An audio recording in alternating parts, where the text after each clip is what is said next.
Here we are. Good Welcome. morning, everyone. This is Kathy Mason from MasonWorks Marketing here on Conscious Business Zone. Today with Alan Steinfeld. Hi, how are you, Hey, Alan? thank you, Kathy, for reaching out. That's fun. Yes. Well, we know so many people in common. I'm surprised we haven't met in person, but we haven't. But I have loved all of your work with New Realities and the expansiveness of all of it. So I want to start with asking you a question. So you have done, I started following you 10, 15 years ago when you were doing interviews, just like Lilu. Lilu was doing interviews, and so were you. I think I was doing it before Lilu, but that's okay. I think you're a little older than Lilu. But All right. Anyway, go ahead. Yes. I love her. I reached out to her and asked her if she would teach me, and she Mhm. said no. No, I'll teach you how to do interviews. Okay, well, I do but yeah, You do them very well. anyway, so but all I wanted to say is that you have been on the cutting edge as long as I've known you, and you've been somebody to watch because obviously you're highly sensitive and highly connected yourself.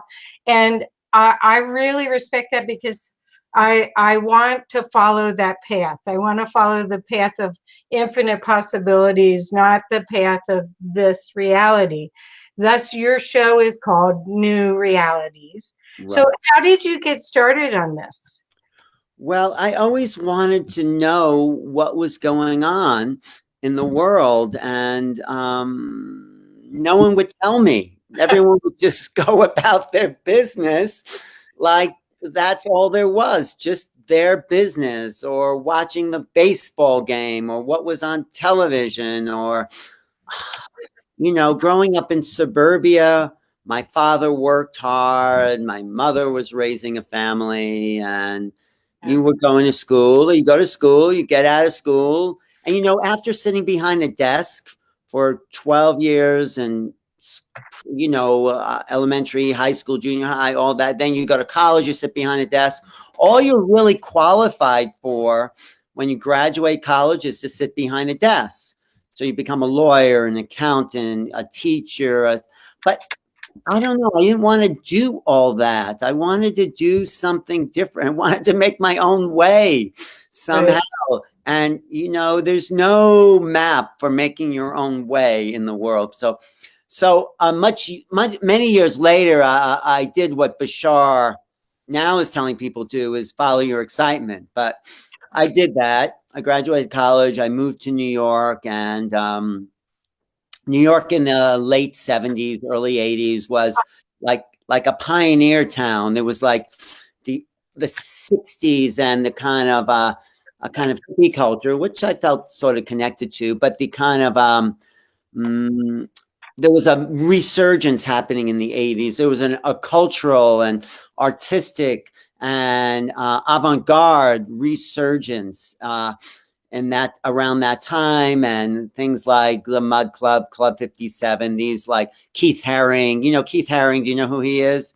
Ah, Oh, he was one of the downtown graffiti artists. He would paint on subways. He became world famous. He'd do these stick figures that now sell for millions of dollars. And he started drawing these chalk images on subway platforms. He put down black paper and he draw this barking dog, which is probably worth hundreds of thousands of dollars. He said to me, because I was there hanging out in that scene, he said, "Take a picture of me. I'm going to be famous."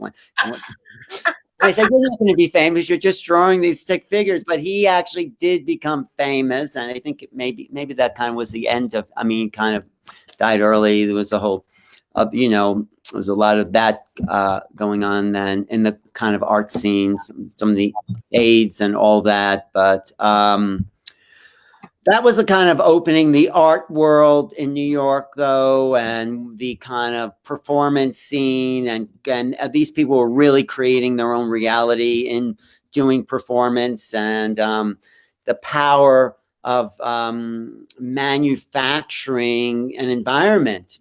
People like, right? That's what right. the arts are about. And I'm still like, my next book is going to be about UFOs and art in a big, Oh, yeah. Okay, and there's so much Alex Gray. There's Alex Gray, he became a good friend. Yes, I met out. He actually gives me a little promo in my new book. Anyway, I have a whole bunch of things in there. oh, okay. Yes. Yeah. Okay. So Yes. I want to know though, because Yes. you obviously you have scholarly training, Mm-hmm. and you went this other route.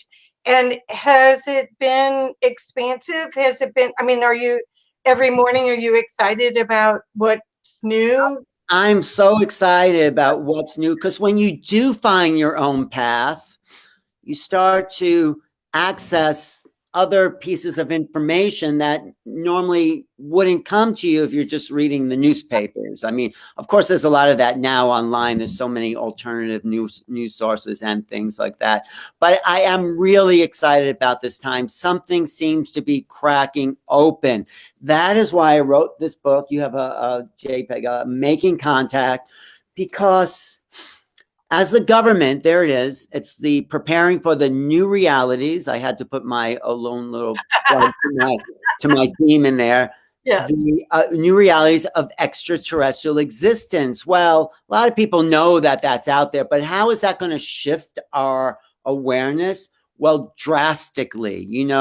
If first of all, it says that we're not the freaks of the universe. Everyone thought, is there life out there? Are we just an accident of nature? Well, if we're not, if life is abundant, right, throughout the universe, then we're not this.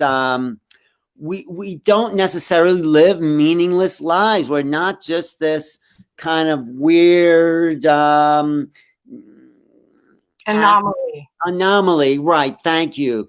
Where we're part of a dead universe. The whole idea of a dead universe came from the Newtonian, Cartesian, Darwinian view of reality and life. Darwin really couldn't figure anything out. He said, yes, of course there's evolution. Now, that was an established fact. But what drives evolution? He said, well, and people after Darwin said it was chance mutation. If you look back further and you talk to people like Bruce Lipton, there's nothing chance about evolution. There's an intention of consciousness. So I think intention and who we are as consciousness is a big part of our existence. And that's what we're really going to meet out there with the ETs. We're going to meet other consciousnesses that are so different than us. Like, we may be a little different. We go to another country, they're a little different, but we're all human. We all have the same basic values to treat people kindly, to do right. I mean, not everyone has those values, of course, but there are those core values throughout most cultures. But imagine meeting beings that don't relate to any of that.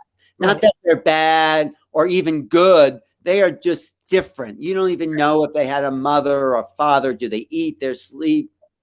So when you encounter one of these beings that are so different than this programming that we expect when we meet another human being, there's a real, I would say, sort of trauma that happens. There's no place to put them. There's no box. Yeah, we could say they're aliens, but that really doesn't say anything. It's like calling something a UFO. It's like, oh yeah, and we're identifying something as unidentified. That doesn't make any sense. So a UFO, unidentified flying object, yeah, we put that in a box like we know what that means. We have no idea what that means. So we have no idea what these beings are like. How do they think? What do they want? What is the purpose of their existence? We only can project either fear onto those beings, like they want something from us, but that's usually reserved for what we expect of other human beings. What do they want from us? What do they want? So this old programming has to be erased. We have to prepare ourselves for a new way of interacting. Well, not just with aliens, but with each other.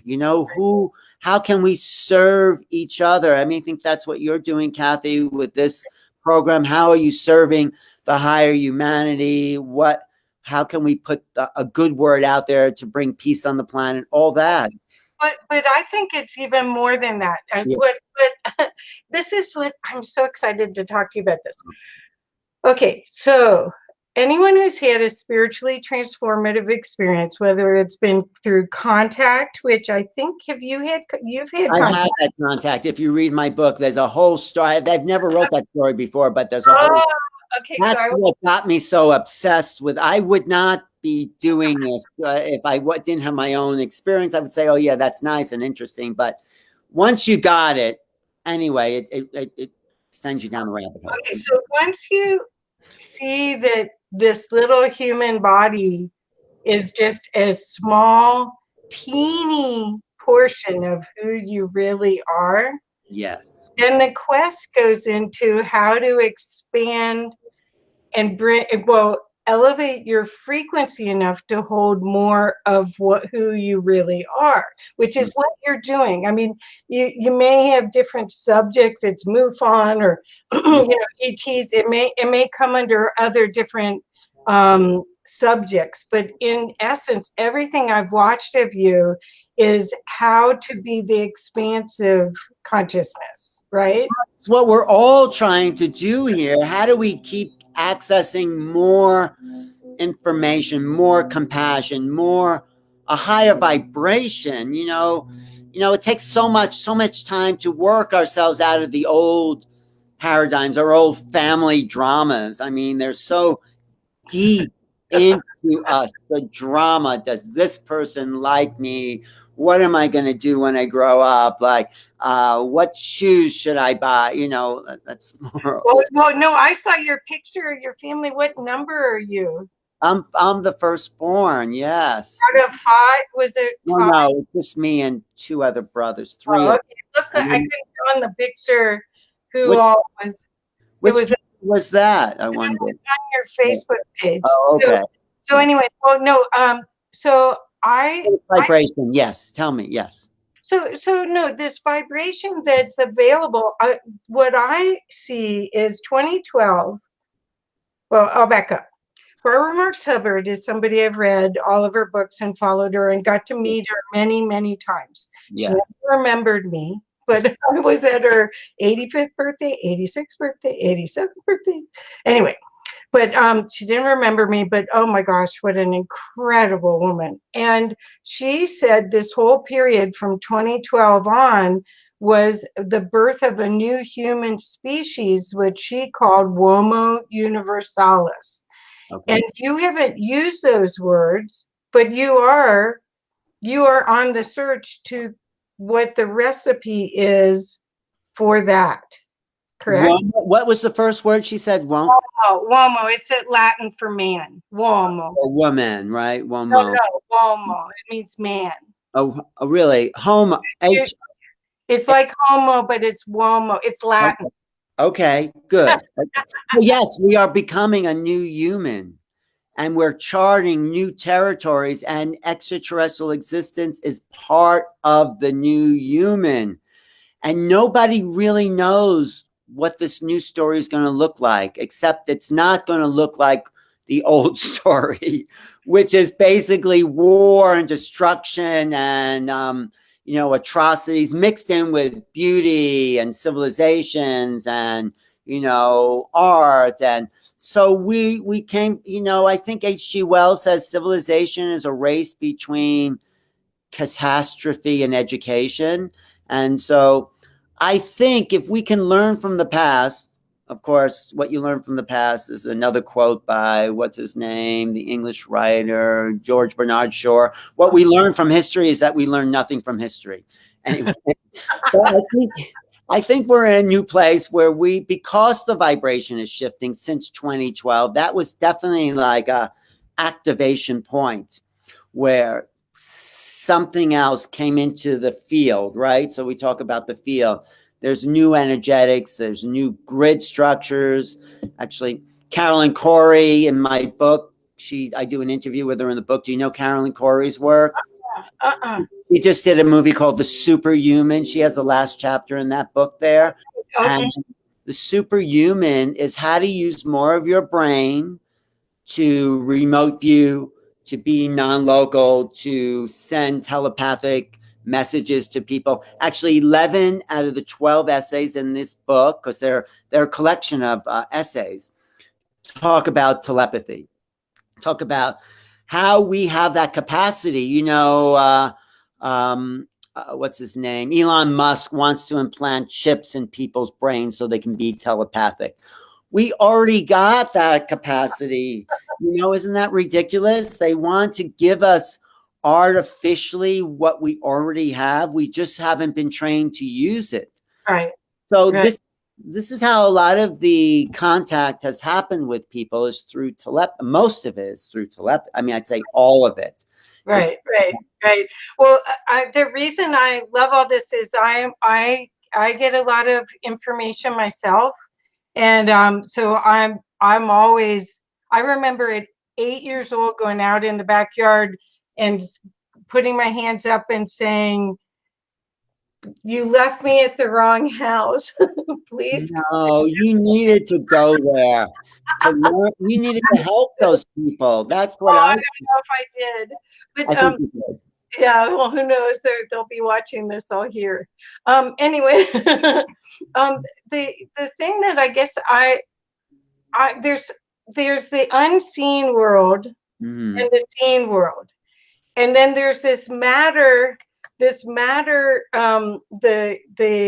quantum physicists are now talking about how everything's energy, which is what the ancients said. So do you think we're going full cycle back to what the Vedas? I think, those yugas, the ages, we're at the end of the Iron Age, where the Kali Yuga, as dense as it gets. And then I don't know, but, the age of Aquarius, time of harmony, understanding, where we're coming back into realizing how magical we are. Don't you think it's kind of magical that these pieces of meat, the earth, we're living inside the earth, Right. can become animated with a spirit, the ghost in the machine, people call it. It's like, I think that is just because I think we're here to bring something new into the world. We're here to evolve the planet. We're here to be at peace with the planet, not at war. Right. So it's hard to Right. do that living in New York City because, yeah. Yeah. Yeah. Well, okay. So I would say that the reason why I brought up Barbara Marx Hubbard is that I really feel that the veils are down.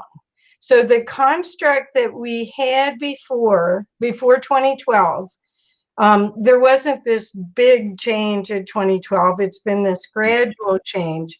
And it means that in your mind, if you'll allow it to expand to possibilities, you aren't in the construct. You can instantly manifest, and you can co-create with the universe like it wanted us to.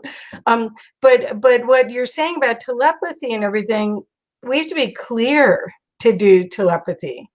Well, I think we just have to listen. I think, we're so busy thinking or listening to somebody else or even watching YouTube all the time that we never just not even meditate. We just don't get to sit with ourselves and watch our mind. And then if you can watch your mind long enough, you realize you're the watcher and not the thinker. And when you realize that you're the watcher and you get your personality out of the way, then you can start to listen. You can listen. And I try to do that practice as I'm falling asleep. I'm trying to just watch the thoughts. It's so interesting what comes into your brain. And it's sometimes you hear voices, you get scenes, and it's like, where is this coming from? I mean, just watching it, not even to believe it, because your mind is like a radio. It's always picking up these different stations. And that's why I think, where the brain is a receiver, the brain's like a radio. You're receiving. I think so too. Yeah. And all of this has been a refinement to the frequency, what dial you can receive. Exactly. But if you open up the radio, you're not going to find the musicians or the announcer in there.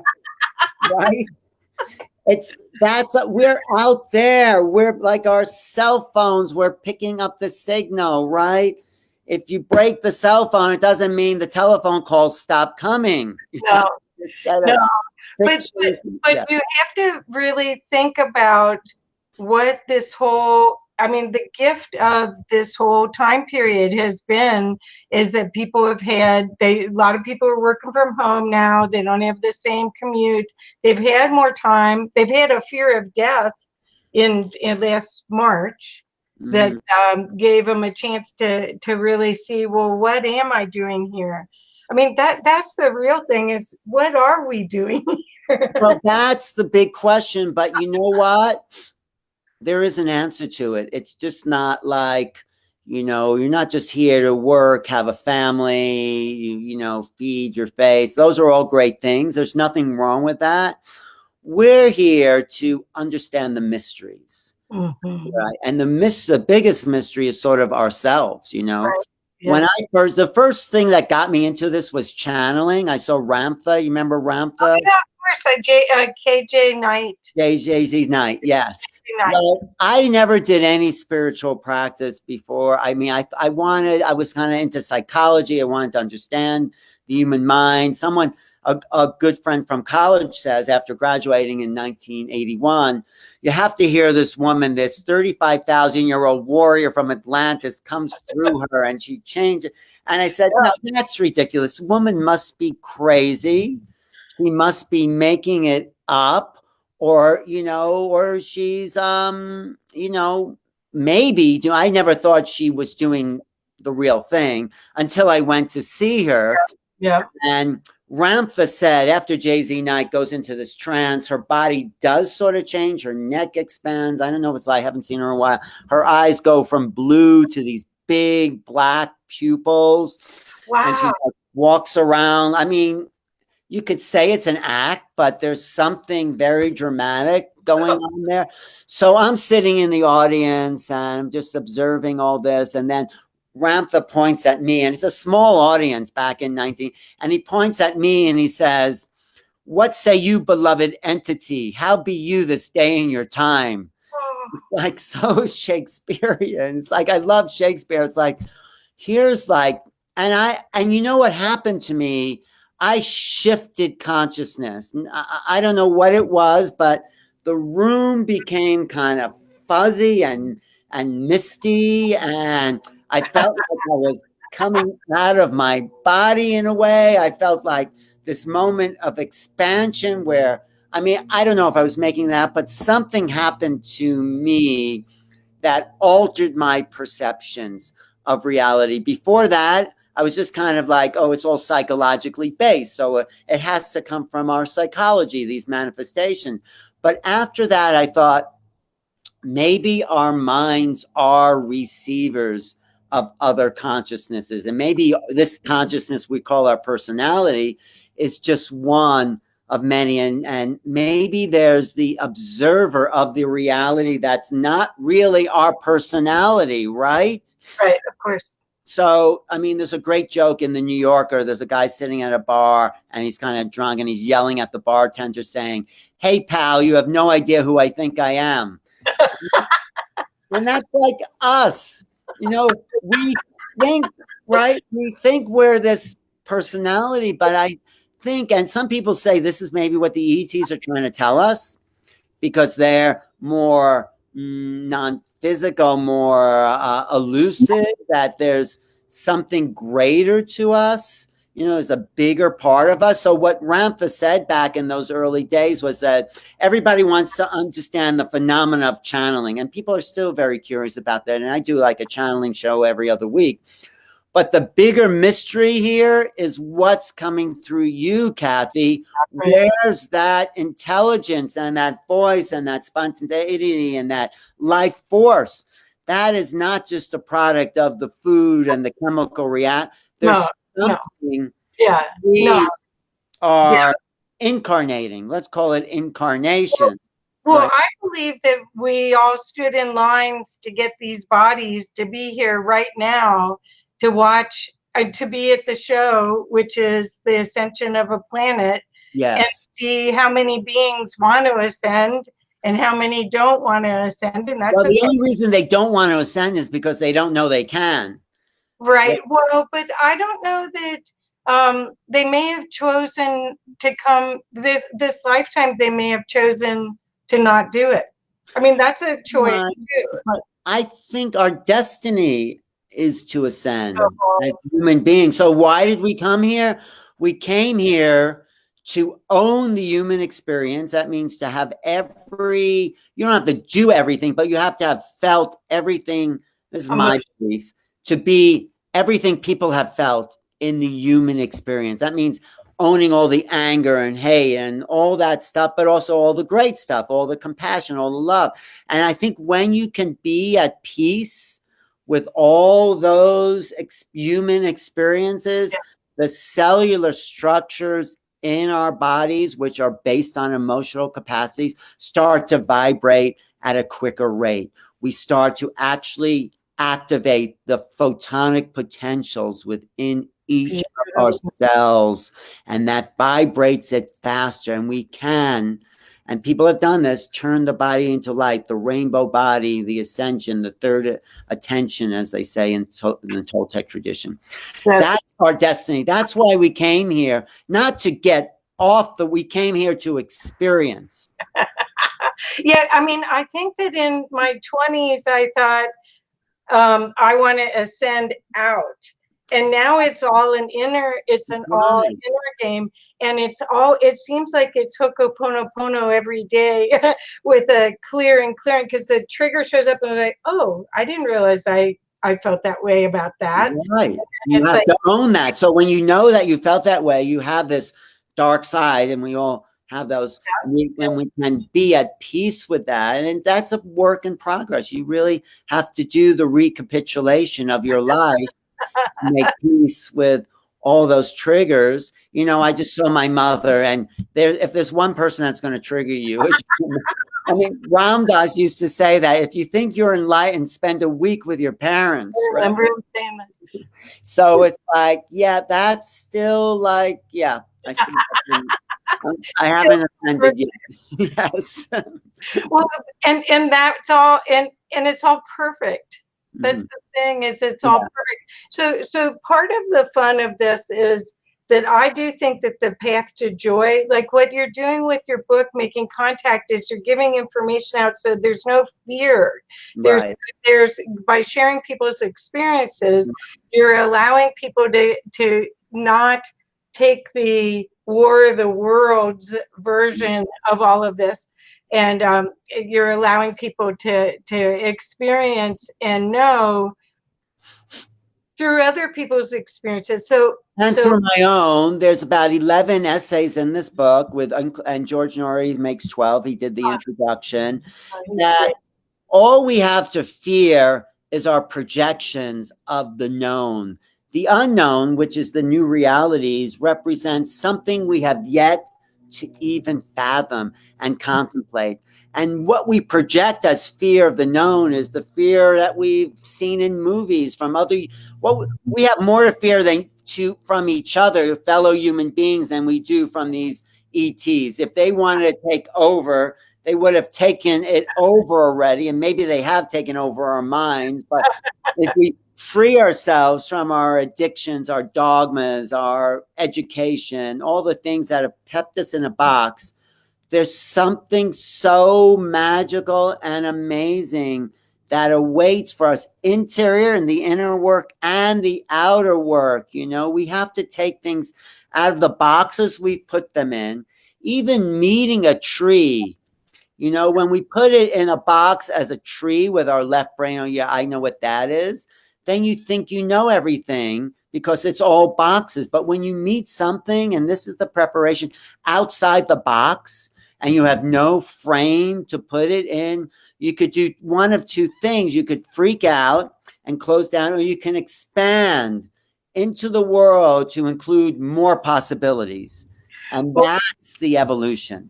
well, I have to say that's the key to all of it. And what are you going to give us a little hint about your story about your contact? Yeah, I'll give you, well, you could read the book, but this is Oh, well, I want to, but it's not available yet. if you order it, if you go to Amazon, you can order Okay, it. okay, okay. And I also so I'd love to know Okay. because I'm involved with Boulder EXO Yes. and have gone to it for years and so I want to make sure we also talk about Grant a little Yeah. bit But I later. want to read, like, yeah, I'll tell you a little bit about my Please. introduction, and it's called Extraordinary Actuality, my little portion here. And I start with this part here. In the place of extraordinary actuality, in the presence of extraordinary actuality, consciousness takes the place of imagination. So it's kind of a little complex, but what we project as the world, as consciousness, is so much more unbelievable than anything we could imagine. So let's embrace the new. Let's embrace the unknown. Let's go beyond what we've considered before as possible and reach into the unknown. You know, the subtitle of my new reality show is Making Known the Unknown. Right, right. That's really why we've incarnated. That's what we're doing here, to make more unknown possible. That's what artists, that the highest profession, in my opinion, in my judgment, is to be the artist, and whatever that means, writing or dancing or music or philosophy or even speaking. This, and when we do that, when we're the creative potentials of the unknown, we expand reality. And that's, so my story is like how I went from, very limited, or not very limited. I was somewhat limited by just the background, just our education, just what school does to you. School, by the time you're 5 years old, you're taught to read or write. Nothing wrong with that. But the whole world becomes a semantic overlay, as Joseph Chilton Pearce says. It becomes left brain. And the creativity and the imagination, the possibilities of what it could be, were stuffed into a box. So I had to overcome that. I did that by reading science fiction, watching Star Trek. I think we probably grew up with Star Trek, right? I was obsessed with that. The original, the Captain Kirk. Right. Ugly bags of water. Yeah, that expanded me, but I never thought it was possible until I went on. I was aware that maybe UFOs were true, but I went on this cross-country trip with this girlfriend of mine, and we stopped at the side of the road, and we kind of went to sleep, but it was like we were suspended all night long within a time frame. It's like time had stopped for us. But yet I woke up with this mark on the back of my leg. It was a 4-pronged puncture mark. And I said, that's weird. I thought it was maybe, actually, the person who noticed this was my mother again, who doesn't believe in any of this stuff. But she said, what's that? I said, I don't know. And who looks at the back of their leg? I mean, it's like, but it was there. It was like, these little marks that, and then I was regressed eventually, and I saw these, to me, they were faceless beings. They didn't have eyes or nose or mouth. They were a head, but maybe I just didn't go deep enough. But after that trip cross country, I was also given this little, because they took some of my genetics, probably, given this little strange creature to hold. It looked like a baby deer. It had these big eyes. That's what I saw in this other dream.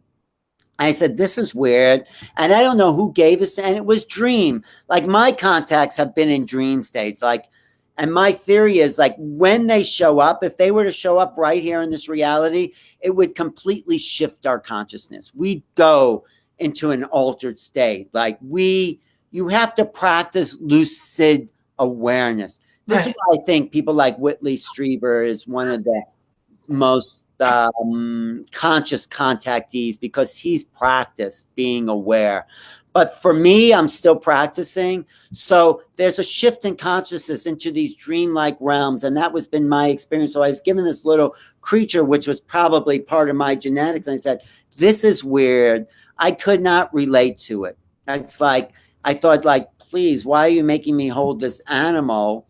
And that, I mean, yes, there's supposed to be a bonding thing. I didn't really feel a bonding with that, but I don't know what was going on. But there's a lot of weirdness to this, and we have to just get used to it. Not like being taken against our will, but if you're conscious enough, they can't take you against your will. And I don't even think they're abducting people anymore. I think what happened to me was probably an abduction, but I think it was also an eye opener.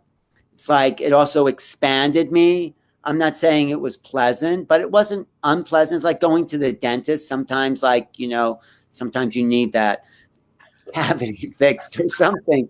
But the idea is like, and the preparation that the subtitle is that we have to become more aware of our consciousness, of our thoughts, of our subconscious mind. When we interact with these beings, their presence is so big that they tend to take over our conscious space. If we can just stay centered in who we are, they can't control us. I don't think they want to control us, but the power of their presence can be mitigated, So we have to stand in our truth. Yeah.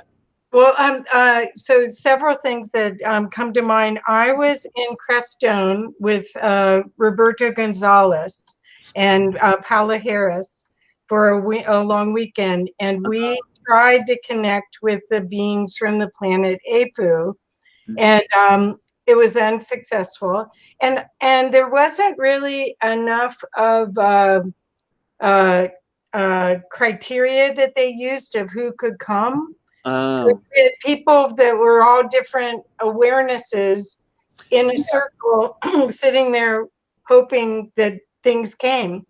But it was amazing. And what they've had, the law of one says that the last 26,000 year harvest is what they use, said that there were only like 100 humans that could have been harvested to go to and ascend, and they were in South America, and they decided to not ascend but to stay here to elevate all of us. So have you found that South America is a bed of information? I think they're more open there because of their culture. They're less, I mean, I haven't actually been to South America. I met what's his name, Sexto Paz. He's been on my show, and they talk about creating these Zandras. Yes. Have you been in one of the Zandras? No. Paula Harris takes people to Mount Shasta to be in these Zandras. Yeah, I haven't done this Mount Shasta, just to Crestone. And Paula lives here, so I see her. But I do think other cultures, like the less westernized, the ones that are more indigenously based, the one that are less left brain, are more open to making contact. Like you talk to Clifford Mahoney of the Zuni people. He says there's a training to meet star people in his Zuni culture. Really? And the Aborigines and the Australian Aborigines, they are totally into star beings. And so it's only like, and this is what John Mack says in his last book he did, Passport to the Cosmos, that it's this Western idea that we're the smartest guys on the block and we're the center of the universe and we got it all figured out. And, we don't have it figured out. That's what's happening, just to throw in the government disclosure that's going on as we speak. They don't have it figured out. That's one of the reasons that they're not coming forward and saying, guess what? We have company. If the table hasn't been set, Well, I want to bring that up now because I watched your I was on live while you were talking to Grant Cameron yesterday, and I do have your YouTube channel up Thank you. People, please go to New Realities and subscribe, because you will be amazed at all of the great stuff that Alan is doing. And the format is so cool. He usually has, well, at least on these shows, the ET shows, he's got a panel and a guest. So the guest gets to talk about their stuff, but the panel gets to add their That's right. insights. It's brilliant. It's brilliant how you've done that. It can get a little, it can be a little frustrating. And the panel gets out of hand and somebody asks a question from left field. It's like, what does that have to do with our conversation? But anyway, it is fun. They're friends of mine. But yeah, last week, and we're doing this every week. Go to New Realities here, youtube.com/New Reality. Every week we're doing what I call an ET roundtable.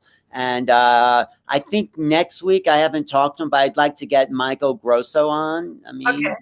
he's I like to understand the intellectual part of the phenomena, not to just be intellectualized about it, not to be separate from it, but to start to formulate new ideas about new scholarly ideas. These are the people I really admire. These are the people I put into my book. People like Linda Moulton Howe. Yeah, she's They're not just saying, oh, there's weird things going on. They're trying to understand this in terms of an evolving story. And I don't mean intellect as academic mentalized. I mean, how do we explain new possibilities? We're here.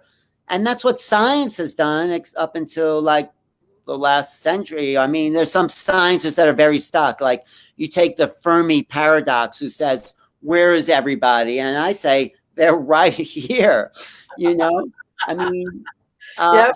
so.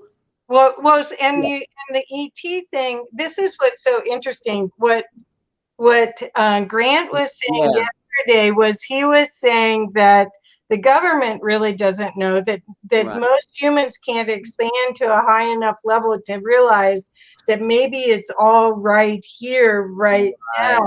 We can't perceive it, nor could we explain it if we could perceive it. And that the government's actually tracking the experiencers to try to get the information so that they can explain it. Yes. It's the experience that know it. I mean, Grant said, you know, maybe it's not aliens. I said, Grant, don't tell me that. I just wrote a whole book where we're saying it's aliens. But, you know, he has a point, because it's not just people or beings or entities visiting from another planet. Jacques Vallée said, you know, years ago, if that's all it is, we're just getting visitors, I'm going to be very disappointed, he said, because there's all this paranormal elements to it. There's all this psychic phenomena.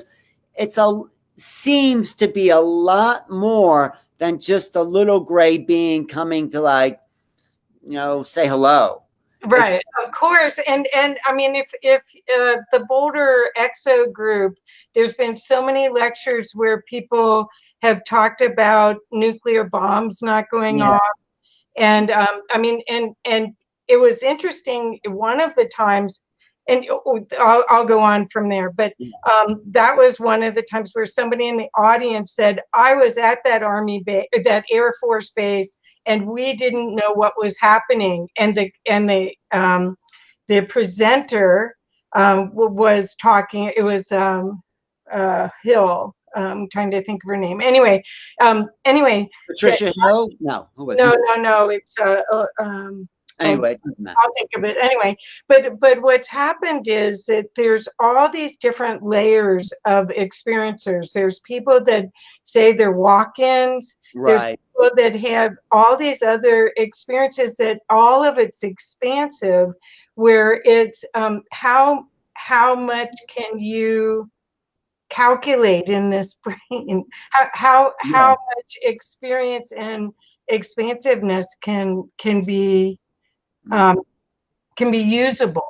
Right. You know, I should lecture to your Boulder group, because I'm developing a lecture based on this book, but more my focus is how UFOs, consciousness, and quantum physics are all related. And Yes. that's sort of the lecture that I'm developing based on what John Mack said. If we're going to understand this phenomena, we need other ways of knowing, more shamanic. That's how we're going to understand this. What does this guy, Zach Bergen, say? Do you want to read that question? We have geostationary satellites with two-way feeds to outer space and already are utilizing the tech. What's the holdup? Humanity has to rise above break-even consciousness before the floodgates open. The government knows much more than you give credit. I should know. That's what he does. Right. Reality and everything. I think the government may know more, but thank you, Zach. I don't think they put all the pieces together. I think, you even listen to someone like Luis Alessandro, right? The ATIP program. He probably is as deep into some of this knowledge as possible. When they asked him, well, are there any other footage besides this little tic-tac and these things? Yeah. And he practically laughed out loud and said, yeah, of course, that's the simplest, that's the most basic stuff.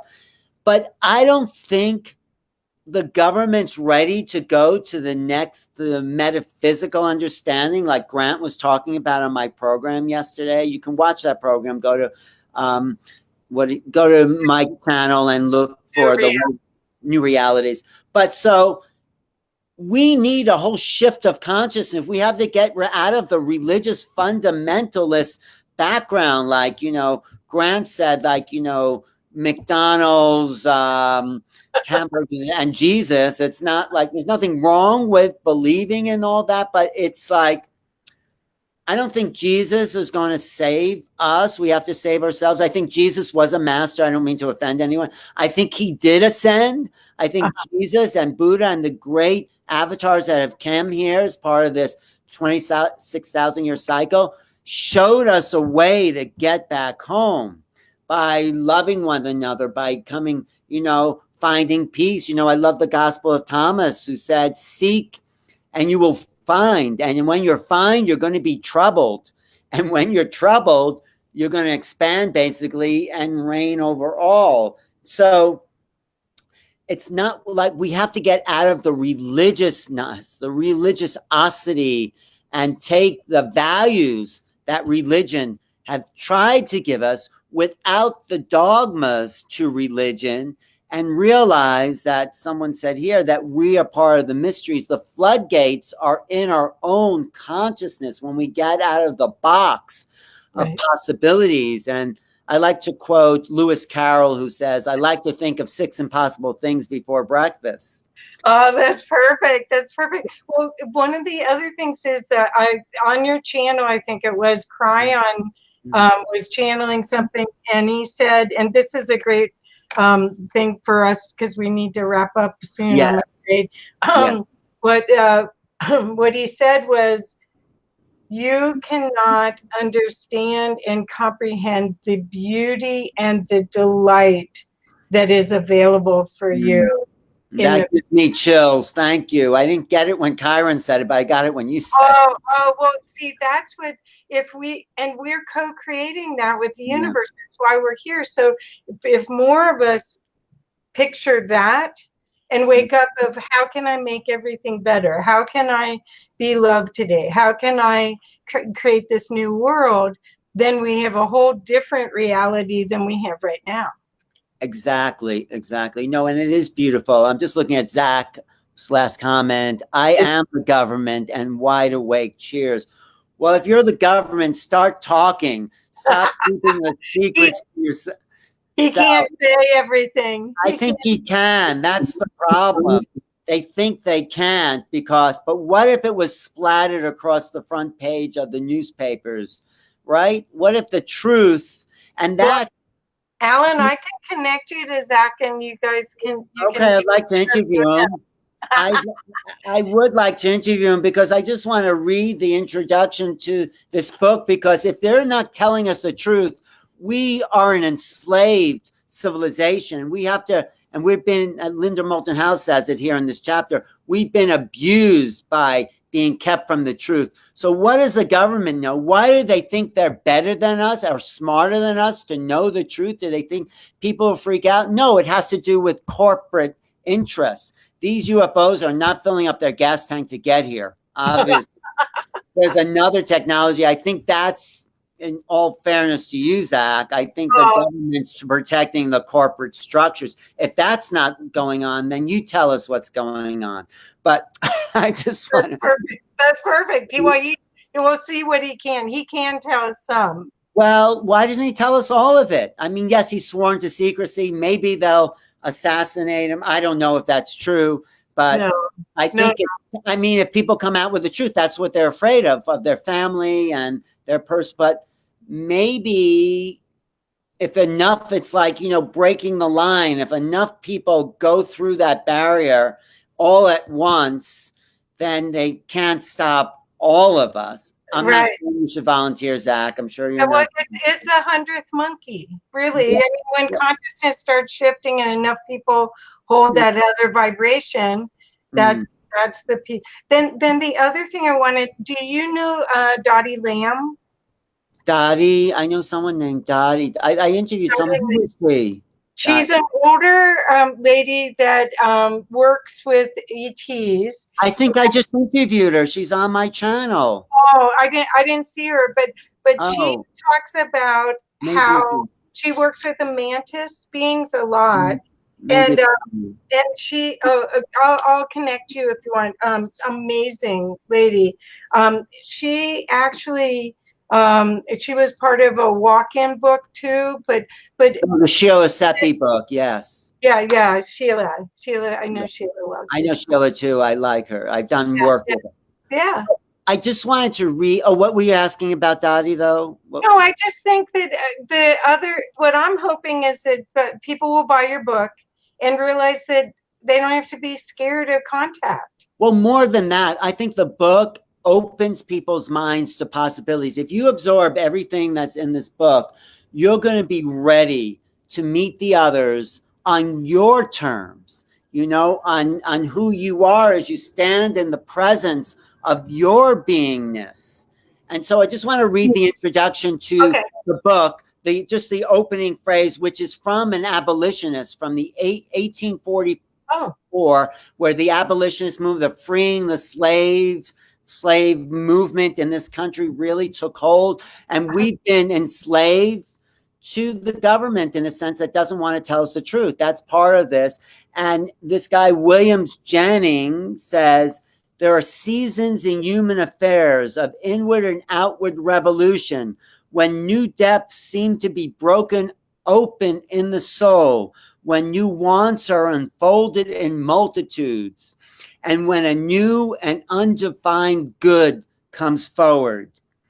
There are periods when the principles of experience need to be modified, like what we're talking about, when hope and trust and instinct claim a share.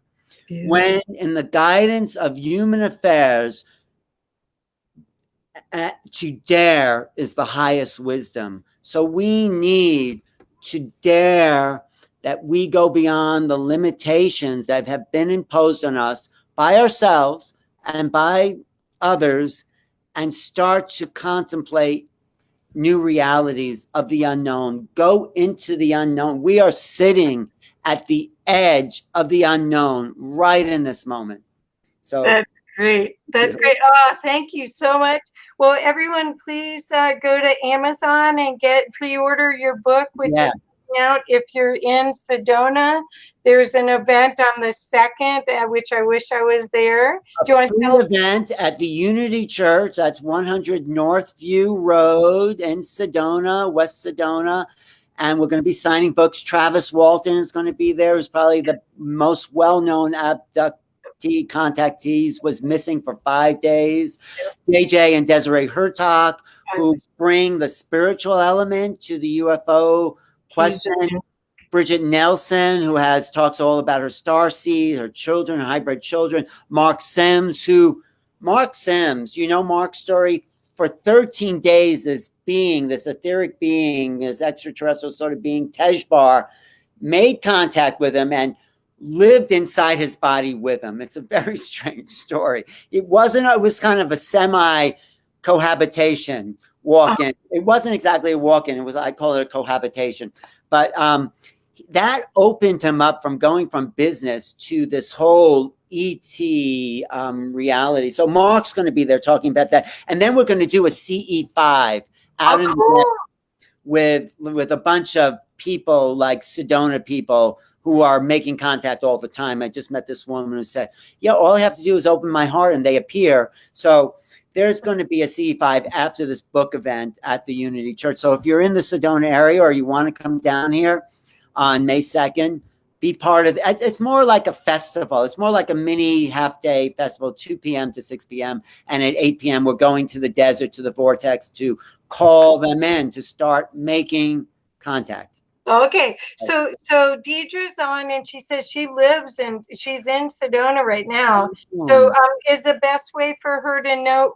Why don't I'll go get one of your pamphlets and put them on this thread for you. Yeah, Deirdre, just come to the Unity Church on May 2nd and be a part of the celebration. It's not just about the book coming out. I call May 4th. It's actually the official date of the release of the book is May 4th. May the 4th be with you, the Star Wars thing.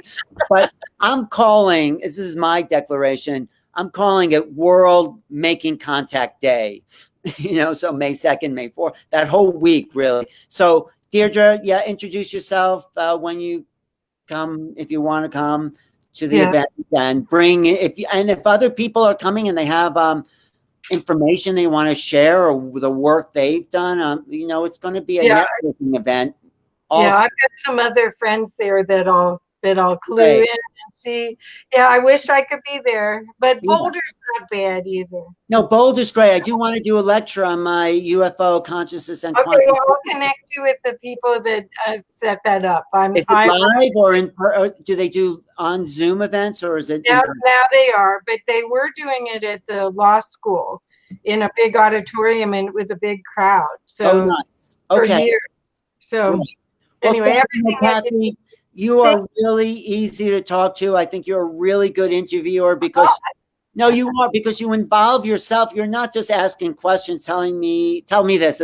No, I think the best interviews are like this, the dialogues. Right. Well, I'm a big fan. So this is like a big thrill for me to get to talk to you, and I hope I get to meet you in person. Well, I'm a fan of yours now. Oh, thank you. Thank you. Okay.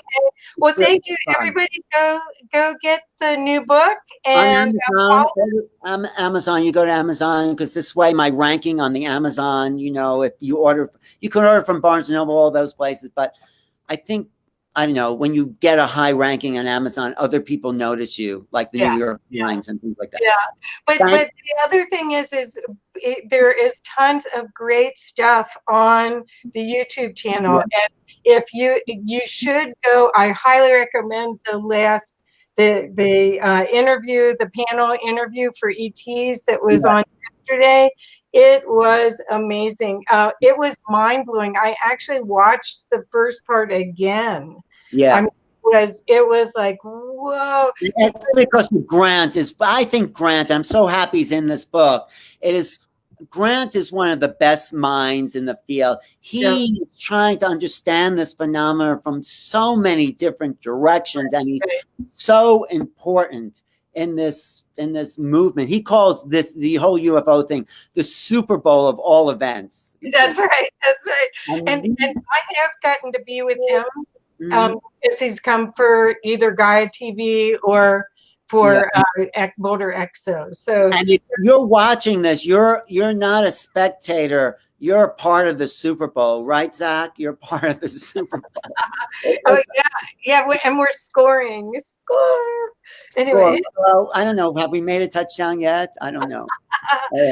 Well, we probably have. So that's see good. What happens. Well, thank you so much, and best wishes for your event. And I'm sure I'm going to get the book as soon as I can. Thank you. So thank you so much, and I look forward to meeting you in person. Yeah, this is really fun. Thank you for your time. Thank you. Oh, thank you. Okay. Bye-bye. Bye.